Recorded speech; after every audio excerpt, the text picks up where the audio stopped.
Security program on spreadsheets, new regulations piling up, and audit dread? It's time for Vanta. Vanta automates security and compliance, brings evidence into one place, and cuts audit prep by 82%. Less manual work, clearer visibility, faster deals, zero chaos. Call it compliance or call it compliance. Get it? Join the 15,000 companies using Vanta to prove trust. Go to vanta.com/calm.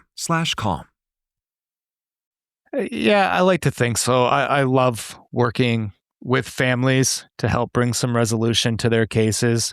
Often, missing or hurt loved ones.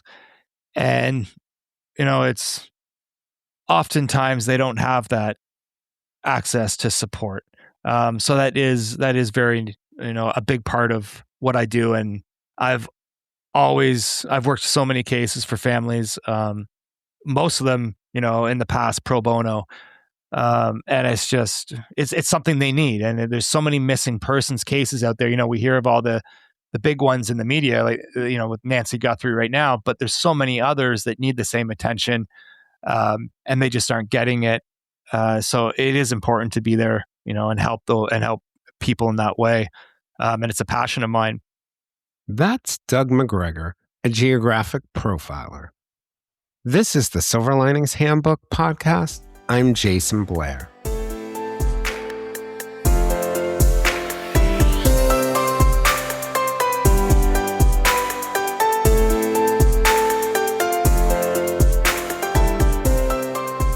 Doug MacGregor specializes in geographic profiling, operational mapping, and the study of data that varies over both space and time to uncover patterns and trends that evolve geographically and temporally.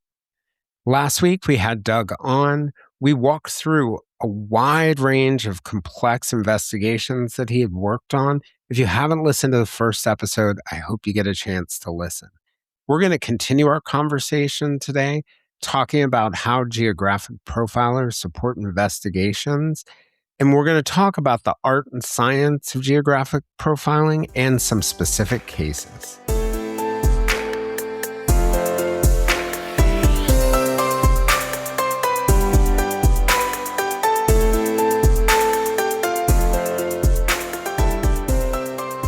And so if you, in your work, can figure out that Jason has 5 anchor points and he told me about 4 of them, that's a bit of a tip-off.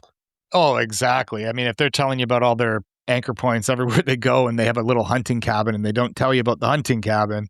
Yeah, but exactly. All that stuff comes out. And another great exercise is to have a suspect draw it out. I mean, we're all horrible at drawing out maps because the human brain can't draw curved roads.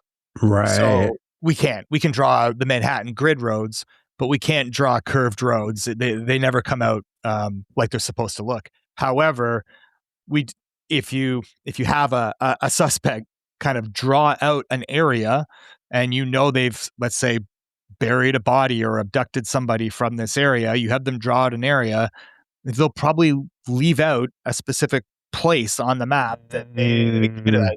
It's just another investigative tactic when it comes to interviewing. I mean, great interviewers know how to do this with words, but this is it's one more step, being able to do this with mapping as well and drawing it out. I wanted to bring up a concept with you that I read about in some of the research papers around geographic profiling. Uh-huh. And it was that, in looking at, let's say, a serial offender, that over time, like we know for serial offenders, their signatures, whether it's a rapist or a murderer, their signatures, if they have a clear signature, tend to stay the same, but their MO can shift because that's really just a means to get away with the crime. And the research that I was reading was like, it was studying not a huge data set of serial offenders, but with this particular group that they were studying, what they had found was that for many of the offenders, their first kill was a lot further from their home than their later kills. And the comfort zone sort of changed. Is that something that we sort of because I was looking at this map of the dump sites for the and a topography map too, which was really helpful in thinking about it for the Green River Killer, Gary Ridgway. And I was thinking to myself, if you have a killer like this who over time is committing crimes, do you see shifts in behavior geographically over time, or are those things that tend to stay steady? Yeah, you can. I mean, it's all very case dependent, and it's all based on you know the individual themselves, the offender themselves. But a couple things. So you can see an offender who starts further away, a serial offender, commits his first crime further away. And then as he gets more comfortable and the police haven't caught him, he gets closer to home because it's just easier. He's lazy. He doesn't want to travel as far to commit the same crimes. He doesn't want to make a whole night of it. He just wants to go out in an hour and come back. That can happen. But you can also, on the other hand, have offenders that are a little nervous to go out in the unknown where they don't know, where they're not familiar. So they start close to home. And then as they get more comfortable and cocky, then they kind of then they branch out and they start to move out and offend further away. Or as police start to kind of zero in, they start to move out away from their home.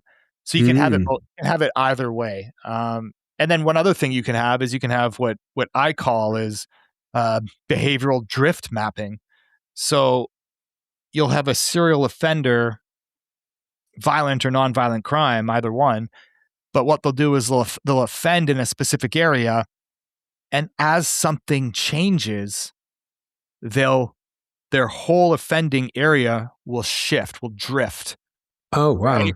So let's say media starts to focus on one specific area. Oh, there's been 4 assaults in this area. Well, now there's so much heat from the media that offender doesn't want the media attention, so they'll shift, they'll drift, they'll go to a Mm. new area. Or maybe it's police have cracked down and have more patrols, so they'll drift to a new area. Or maybe the target backcloth changes, right? Maybe their favorite hunting spot was a bar in that area and it closed down, so they'll go to the next Mm. favorite bar, right? So you have offenders that serial offenders will move from place to place because of this, and you also really have to, with a serial offender, you have to do a cluster analysis on that, because you're either going to have, which I don't find is done properly all the time, but you're either going to have one cluster, multiple clusters, or seemingly no clusters of crimes. Okay, so one cluster is all the crimes are in one area. I think we can all kind of picture what that looks like: 5 assaults in a block. You might have multiple clusters. You might have 5 different little groupings of attacks, or they might just all be random. But what I would say is, if you see it all identifies something with your offender. So if you have one cluster, that one cluster is around a very important anchor point. If you have multiple clusters, they're all going to be around anchor points, every single one of Right. them, right? Right. So like, I identified this with like the Stockton serial killer, and it ended up being that every cluster, every attack, it appeared like there was no clusters. There was 5 different or 6 different attacks, but they were all within 300 yards of one of his relatives where they lived, or where he previously Ah. lived, So right? So they're even all in even that. though they were different places, you could almost oh, yeah, you It could goes back almost to nothing is random, like you said right. before. Serial offenders are not random. They're attacking in places they know. Yeah, There's 'cause there's very few exceptions to that. There's very few exceptions to that. The Night Stalker was one right, exception to that, right, but yeah, right. there's very few. Keys, someone like that. But even with Keys, even though his case is so weird, I mean, a lot of people think he's brilliant. I think he just liked to travel. So, um, and, so I get there are always going to be these outlier outlier cases, but that's a fascinating idea too, that in geographic profiling, you're also looking over time. So if you had a couple clusters of really similar, let's say, assaults or murders or whatever crime it might be, and the clusters are a lot alike, but they're in different spots at different time. You may even want to go and ask yourself the question of, okay, I've got this geographic pattern. What changed in each of these places that may have caused someone to move? And then investigators might say, who do we know is connected to all three of these places? And those things can kind of go in tandem to help. Is that kind of the idea there?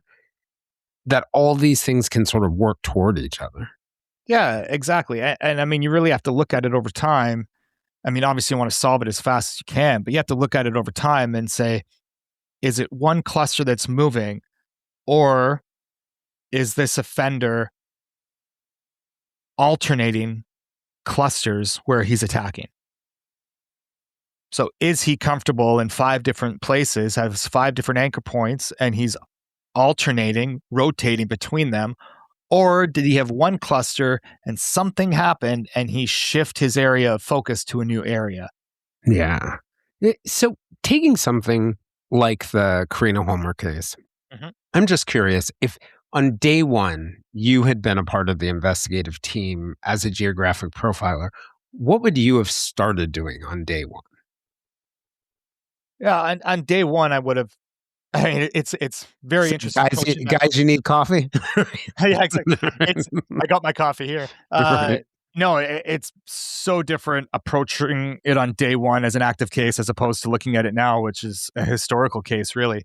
But on day one, I'd be looking at really your different crime scenes. So I'd be looking at, you really have 4 different types of crime scenes. You have your encounter, your attack, your murder, and your disposal. Okay. So your first thing you want to do is identify those 4 different crime scenes. And then with that, I've applied a 5th crime scene, which is your crime scene corridors. So you can't just have 4 independent crime scenes. You have to have the routes in between them as well. They can't exist independently. So those are the 5 different types of crime scenes that I would first want to identify. And then from there, working with investigators, I would work more on the investigative side of it. Obviously you have so many different components to an investigation, the forensic side and everything else. But I would want to work with the investigative side of it and try to, look at, different geographic, environmental, spatial, temporal, behavioral elements of it to that investigation to see if I can help the investigators, law enforcement, narrow down locations where evidence may be, locations where the body may be, where other crime scenes may be, and ultimately, if we can, where a suspect may live or have operated and been at that specific time. Had some kind of connection around Exactly. the period that you can find. So it's almost like you're taking these, at least at first, these 4 different legs, and then the corridors around those legs, and sort of interconnecting different things. And so you're not only, you're looking at time, you're looking at space, you're looking at behavioral patterns, like, where do people, what data do I have about how people travel this way or that way, or how many people go this way or that way? But you're also looking at just some, what I would say, what we know about normal human behavior, and sort of layering all that. So it's really like, in a way, when you describe it, I think geographic profiling doesn't do it justice, if that makes sense. Because when I think of geographic, I think of just the element of space, but it's really space, time, behavior, all of those different things are coming together to build your profile. Is that fair to say? Yeah, it is fair to say. And you kind of hit the nail on the head, is that, geographic profiling, it's a it's a good term, but it's not a term that a lot of people understand. But it also doesn't encompass everything. So you're right there, and that which is why I use other phrases like operational mapping and spatial temporal reconstruction and stuff like that. But yeah, I'm looking for all those things, and I'm looking for those not just for the offender and the crime scene, but obviously I'm doing victimology too, and who the victim or the missing person is, and focusing on all the same things for them as well, and seeing where any overlaps are. Are there? One of the things that I was wondering about, I was covering the New York Police Department back when we first started CompStat, which was where they were collecting all both the geographic data and the numeric data on crimes in different places. And it was mainly designed so they could either on a precinct level or what they call borough commands, which are sometimes half a borough, they could direct resources to prevent crime or discourage crime or other things like that. I was thinking about like this concept that we're talking about of geographic profiling and kind of even thinking about like the epidemiologists during COVID. What other applications does it have beyond sort of violent crime? I think there's lots and lots of applications, and I keep trying to branch out, but I'm trying not to do it too quickly. But epidemiology is a great one, and that's kind of that's actually where geographic profiling started, because it's the story goes that it started with the 1854 Broad Street cholera outbreak in London. Ah, And yeah, so and that's in Kim Rossmo's book, and it's in a few other places, but that's kind of where geographic profiling started, because in that case they didn't know where the cholera was coming from. So the individual, I can't remember his name, it'll come to me, but the individual in that case, what he did is he mapped out on a map every case of cholera, and it showed that there was this huge cluster around one specific well. And so what they did is they shut down that well, and the cholera outbreak stopped. So that's actually where geographic profiling started. So it can be interesting. used. Yeah, it can be used for that. Crime prevention. Crime prevention is that more goes back to the other practical application of environmental criminology, which is the two of them, crime mapping and then crime prevention through environmental design. So crime mapping is, almost every law enforcement agency, maybe not the really, really small ones, but most of the law enforcement agencies, they have crime analysts. Some of them are true analysts, some of them are more technicians.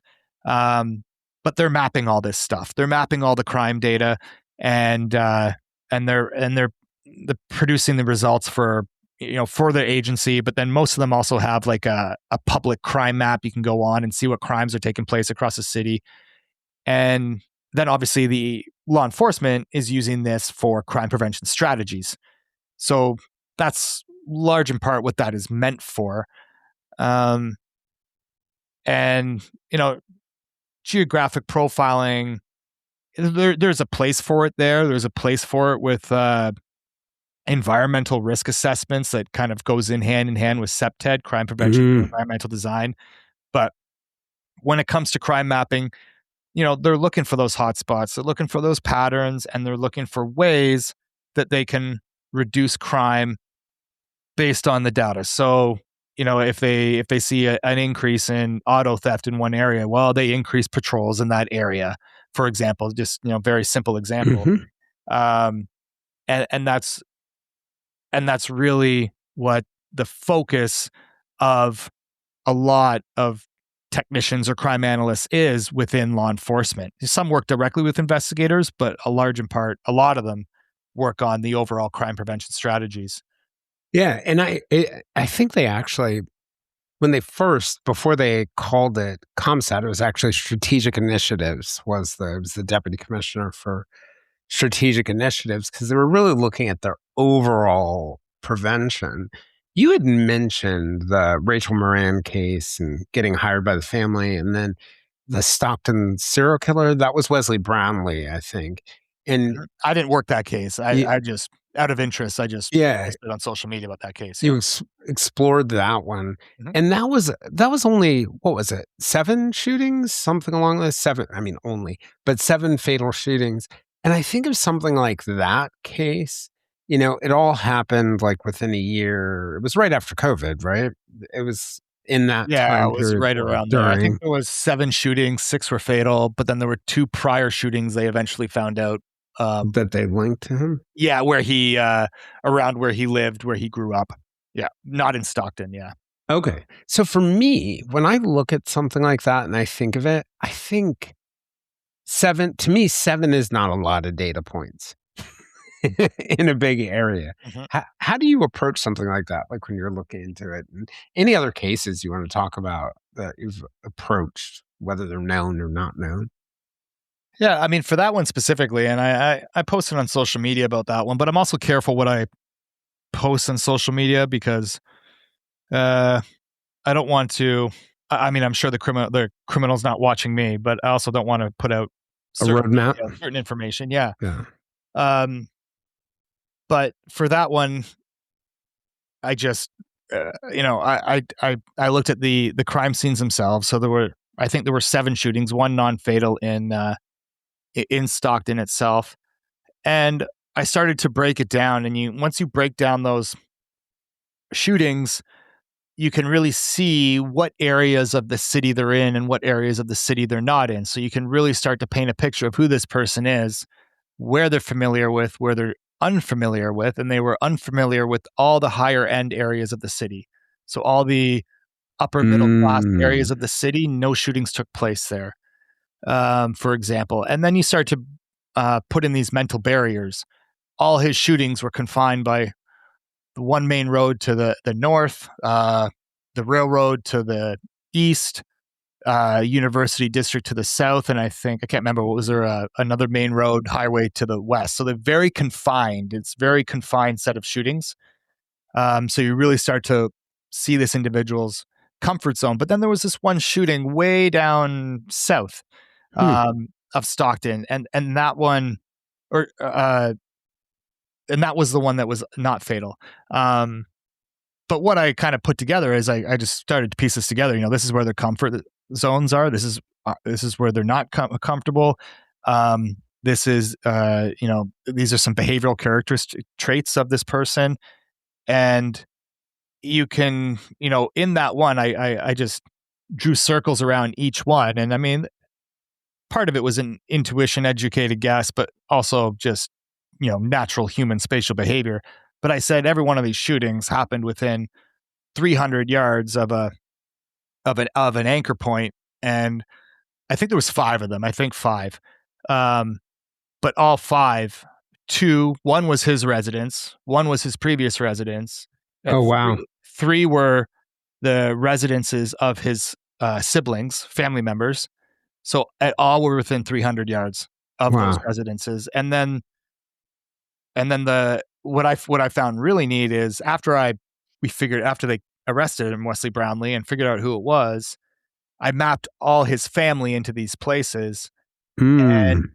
it was neat that there was only one cluster of family residences that he did not tack near, and that was down south, just south of Stockton. All his family grew up. A lot of his family grew up in that area. I think in total they had like something like 10 or some addresses, all in this one little tight area, like all same complex, same block.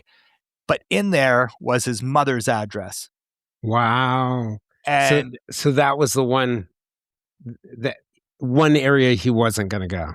wasn't going to go. And it's interesting. Did he not want to offend there because he was afraid everybody would recognize him? Did he not want to offend there because his mother was there and he Didn't want to scare his mom. Didn't want her to. Yeah. You don't know, right? But it was Mhm. it's interesting that you start to, these little things start to come out, and you kind of ask those questions about behavior and personality.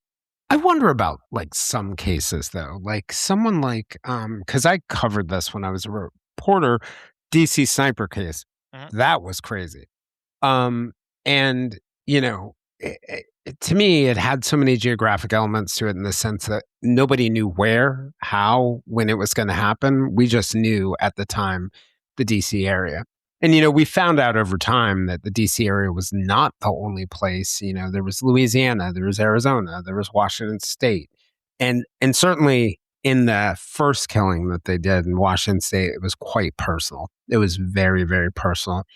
The ones that they did across the US before they got to the DC area, I would say were quite utilitarian, right? Like they needed money, they needed X, Y, or Z, they needed to rob something. But once they got to the DC, and obviously when we were covering it, we didn't know any of those were connected. I think they connected several of them through the ballistics after the arrest. But once they got to DC, you know, it felt very, very, very random. It started with shootings at a shopping center in suburban Maryland. And then, you know, eventually at a school in Maryland, you know, an FBI analyst got killed in a parking garage in one place. There's a shooting in Richmond. There's, you know, one further out in the suburbs in Virginia. It's just all over the place. And I'm wondering, like, can something like that, like I don't even know, I guess they would fit in the serial killer bucket, be profiled?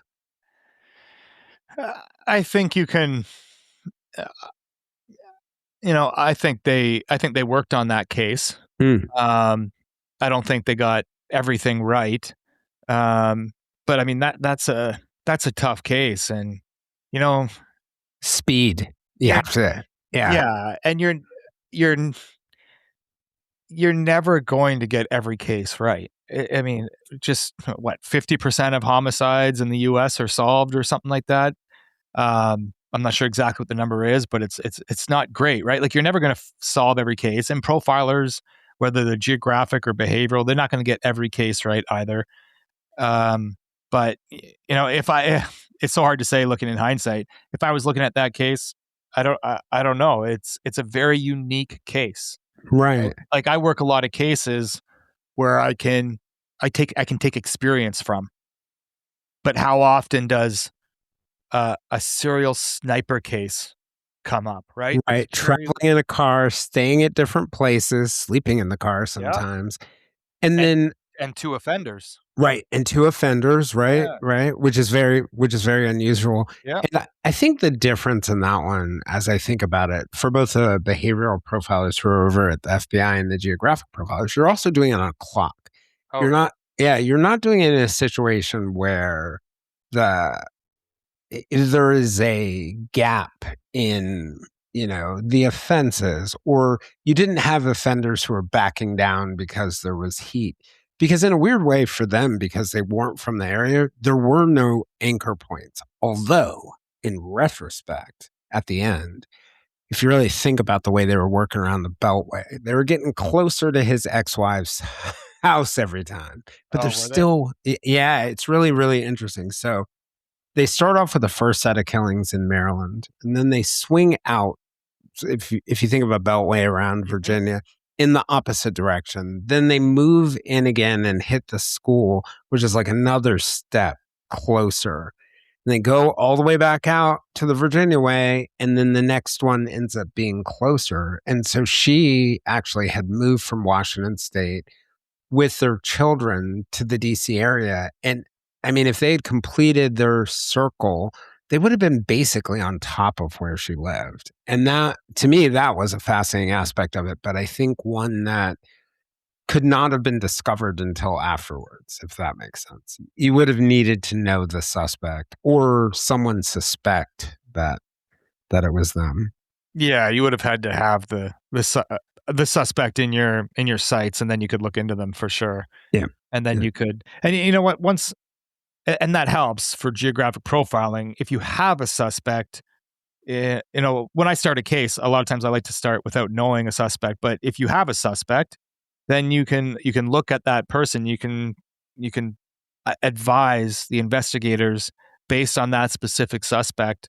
You know, how different things, right? Whether they're likely to have committed this crime and how and where and when. So it can go both ways. You can start with or without one. What are the hardest ones to geographically profile among the serious offenses? No body homicides. Tell me about that. Because I'm baffled at where to even start.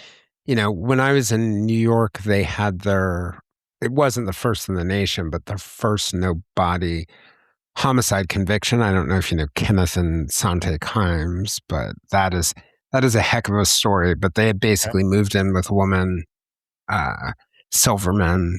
Oh, I cannot remember her first name, but it'll come to me in a sec. But she ended up murdered, never found their body. They ultimately got a conviction on it. But I was just baffled at how do you even work those cases? Yeah, I mean, for a no body homicide, I mean, you need a suspect, right? You can't. I've looked at cases that didn't have a suspect, and I've tried to work backwards. Mm-hmm. And you can do that a little bit, but if you're asking me as an investigator, you know, we need an idea of where to search for these human remains. Then I need to start with a suspect for that kind of case, Right. because I need to know who they are and where they go. I need to know that, right? Um, and you're not looking two things. One, you're not looking for a needle in a haystack. You're reducing the number of haystacks is what you're doing. But Right. you're also you're identifying locations for other resources to go in and look. Right. Right. So I've gotten pretty close, but I've never found a body. I identify locations so they can take in ground search teams. They can take in canine teams. They can use other resources like drones and LiDAR and stuff like that. Right. And then they find it. But you're rarely ever zeroing in and saying, this is where it is. Like I've had two cases for families where I've told them like, I'm pretty sure your family member is in this body of water in this location here, and I got two of them. Unfortunately I was correct. Mm. But yeah, you're prioritizing search areas for the investigators, and so when I get a no body homicide case, I mean I'm starting from the beginning because I'm looking over the entire case file. I'm doing I'm doing a gap analysis, which is basically I'm going through and looking at all the gaps in intelligence that Mm. have to be investigated. So I'm doing that. Um, That's sort of these are the gaps that if you close them, I'll have more info or data. exactly, Right. exactly. Or maybe these are investigative avenues that you haven't looked into yet. Mm. So I'm doing that, and then I'm getting all the data they have, whether it's electronic, call detail records, phone records. I'm mapping it all. Like it's a massive undertaking, um, but eventually, in the end, what I'm able to hopefully provide them is high priority areas to search, and that's it. Yeah. So I provide, and they're all going to be different. So I've closed two of those cases recently. I've wrapped two of them up, and in one of them, the investigators were pretty certain that the individual disposed of the body um, between two anchor points along a Mm. specific highway. And so I said, okay, along that highway, I would search X, Y, and Z. And I would give a specific area around those turnoffs or whatever to search. And, your ground coordinators coordinate it from the ground because I've never been there, boots on the ground. So this is where you should search, but how you do that is up to you. But then I also identified other areas to search that weren't along that highway because the the case information, the intelligence they had, there was nothing that showed that 100% that that's where it happened, Mm-hmm. right? So if you're Right. just focusing on that area based off of some circumstantial evidence, you're really limiting yourself in your search. A tip or something like that. And you see how lots of like investigations can get derailed by the initial theory that investigators have, and a lot of resources can get kind of expended that way. I was thinking about something as you were talking about no body homicides, that they're a little bit different in the sense that, either the offender is just lucky, right, that no one's found the body, or someone made some effort to get rid of the body. And making effort to hide a body is always increasing the offender's risk.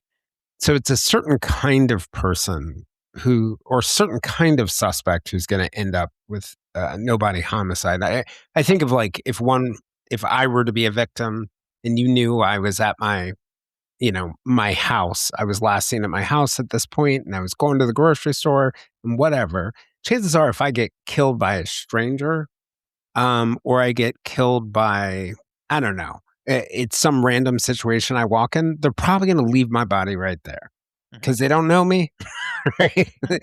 Especially if it's not, on their porch or whatever it is.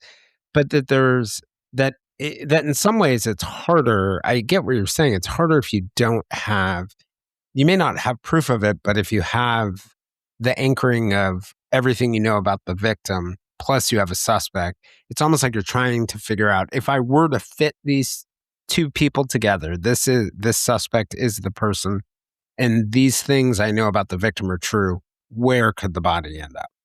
Is that kind of the thought there? It is. Okay. And you really have to know who your suspect is. There's a couple things to consider. There's a relationship between risk and control. So the more controlling personality that a suspect has, the greater risk they are of being caught. And for example, if somebody's a controlling person, it's often the case, not always the case, but they're going to leave evidence or conceal evidence or conceal a body on an area that they control, that they have access control, territorial control, surveillance over. It may be on their property. It may be on somebody else's property. It may be on a place close by. They can come back and check on it. They can check on it. They have accessibility and they can locate it 100%. But the greater control that person has, the ultimate control is it's on their property, because they control who goes in and out of their property, right? That's the ultimate control. But you're reminding me of a Canadian case right now. You know, the Madison Scott case out in British Columbia. Yep. I remember thinking, so at some point, long before her body was found, and it got deleted, but on Web Sleuths popped up the names of the suspects, and somebody had, who this person particularly believed were the suspects, and they started writing about their personalities and how controlling they were. And I thought, well, if they're that controlling, she's in their front yard, and it's kind of fascinating that when you do know a little bit about the suspect, you can tell about their need. But I'm sorry, I interrupted you as you were telling us about the relationship between control and risk. And I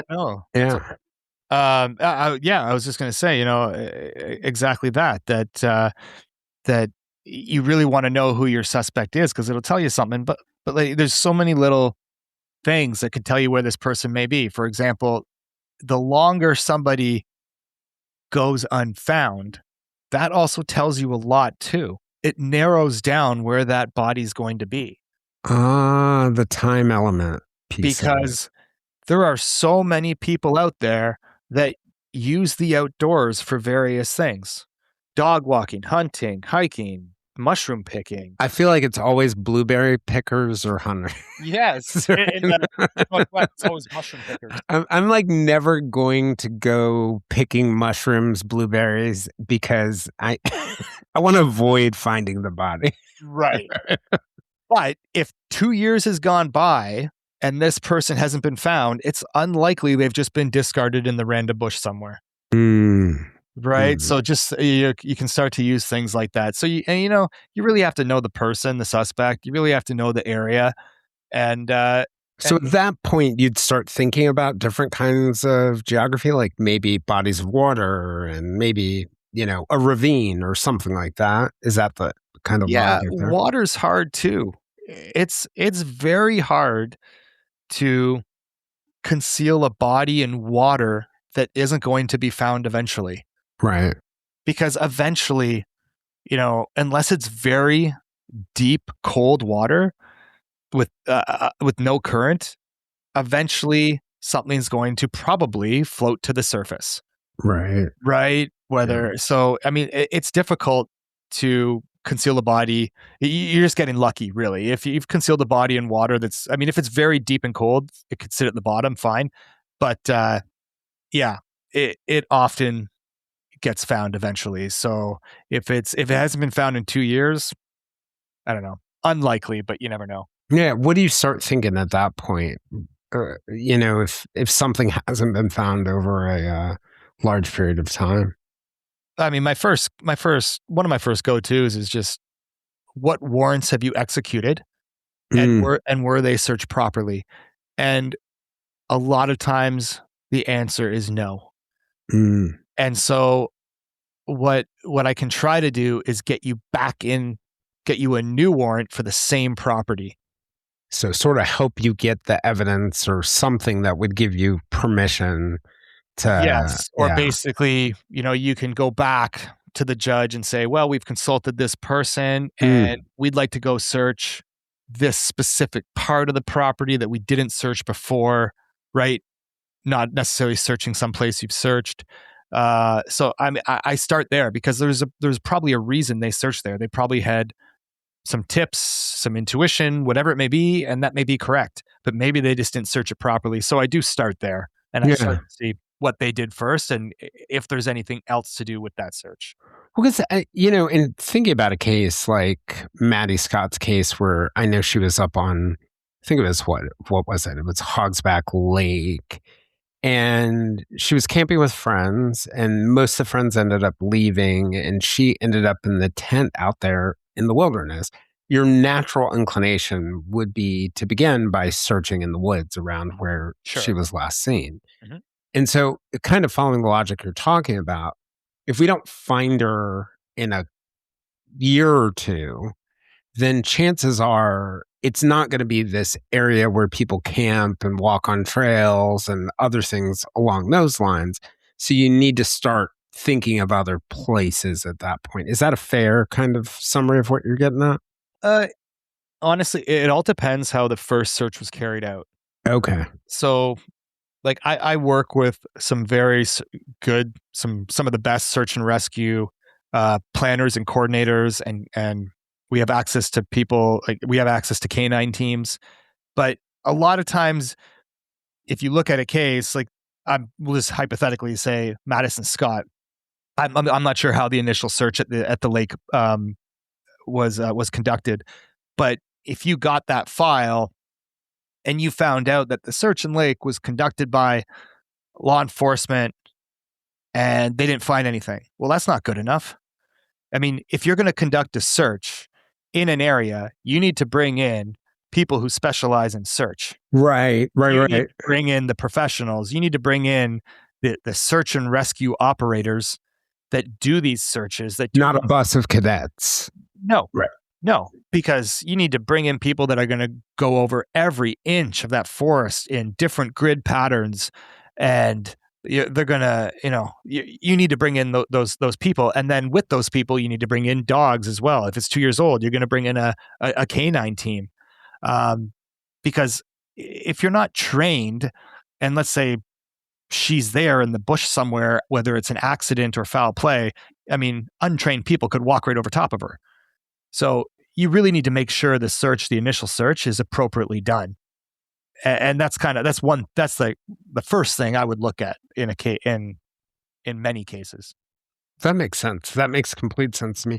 So, for people who are interested in geographic profiling, what would you recommend to them? Because it's an interesting profession, and I know it's evolved over time. But where are the jobs? Where are the roles? What should you study or do? I imagine there are lots of different paths you could take to get there. But what would Uh, you recommend? Unfortunately, there really isn't. There's very few geographic profilers in the world. Um, there's even less that actually do it for the most part full time. Um, I I thought you have were a going to say well. yeah, no, just at all. Um, I have a colleague in Australia who works for law enforcement there who does geographic profiling and has his own little thing going as well on the side. Myself here, I know a few others in other countries, but whether they do it full time or not, I don't think they do. I think they have other stuff they do as well. Uh, it's a very small field. I mean, if anybody was interested in geographic profiling, I would say go the safe route. I would say become a crime analyst for a law enforcement agency. And then once you're a crime analyst, um, probably go take Kim Rossmo's geographic profiling analyst program. You can get certified as a GPA 1, eventually GPA 2, and then apply it to your crime analysis work or criminal investigative analysis, whichever one you get into. But if people are interested in it, that's the path right now today that I would suggest taking. Can you imagine a different path and a more sort of the profession over time, sort of maturing into programs focused on it? Yeah, I definitely can, and I would like to see it taught. I would like to see it evolve and the scope of it broaden and be taught in different institutions. I have training set up that I've already conducted. I got more trainings that I'm going to be doing, webinars. But I would really like to see it as I think a lot of the thing with geographic profiling to remember is very few agencies anywhere need a full-time geographic profiler. I think a large agency like FBI, NYPD, 100%, but smaller agencies have no need for a full-time geographic profiler, but people that are available for them to consult, I think is incredibly important.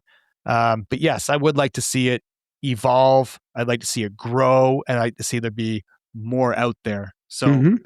but there are enough crime analysts out there, and I know quite a few that have the geographic profiling analysis analyst training through ECRI, which is Kim Rossmo's program. I'm a firm believer that crime analysts are underrated, having seen some of their work. And I'm like, wow, that is, just the way that they can break down different details and Mm-hmm. see patterns and other things along those lines. So, Oh, there's some great ones. yeah, truly, truly, truly. I wanted to give you a chance. I appreciate you giving me so much time to talk about this because I'm just fascinated by it. I hope you can tell how much I'm nerding out on it. But I wanted to give you a chance. If you just have any closing thoughts or things that you want to share about the profession, the work, the future of it, and sort of like, one thing that I am also curious about, if you want to throw it in there, just kind of some of the impact for families. I am sure it must be comforting for them to be able to have the support of people like you. Yeah, I like to think so. I love working with families to help bring some resolution to their cases. Often, missing or hurt loved ones, and it's oftentimes they don't have that access to support. So that is very a big part of what I do, and I've I've worked so many cases for families. Most of them, in the past pro bono. And it's something they need. And there's so many missing persons cases out there. We hear of all the big ones in the media, like, with Nancy Guthrie right now, but there's so many others that need the same attention. and they just aren't getting it. So it is important to be there, and help people in that way. And it's a passion of mine. What's a way families can find you? Well, I do most of my contracting work now through Iris, which is a company started by Kathy and John Decker, both retired law enforcement themselves from out of King County in Washington State. And they're now based in Idaho. So Iris is Incident Response and Investigative Strategies. And you can go to irisinvestigativestrategies.com. You can find out about the company, and then myself and all the other individuals that are the main core people that consult contract for the company. And so you can find us on there. You can contact Kathy and John for a wide range of services, not just geographic profiling. I'm just one of the people in there, but we have behavioral analysis in there. We have DNA in there. We have data analysis. We have quite a wide range of people, search and rescue. And then we have access to a lot of other individuals and groups as well, such as K9 teams and search and rescue teams. And so we do have kind of the full gamut. So if you do have a case, I encourage you to reach out through the website to Kathy and John and send them your details and make contact. Well, thank you. This is super helpful. It's interesting, and I hope people can listen to this and, not only sort of just whet their appetites, but, it's an opportunity for people who are in law enforcement who listen. It's an opportunity for people who are, loved ones of family members who are missing, or people who are interested in going into this kind of work. So I appreciate you being so generous and giving me so much time. And I look forward to staying in touch and collaborating on things in the future. Yeah, absolutely, Jason. That would be fantastic. I'd really like that. So, but thank you very much for having me on today. Thanks for joining Doug and I for this conversation. If you'd like to join me and other listeners for conversations, we can be found on most social media platforms, including a listener-run Facebook group called the Silver Linings Fireside Chat. For deeper conversations with our guests and live conversations with other listeners, and to support the podcast, you can also join us on our Patreon at www.patreon.com/The Silver Linings Handbook. I'm Jason Blair, and this is the Silver Linings Handbook podcast. We'll see you guys all again soon.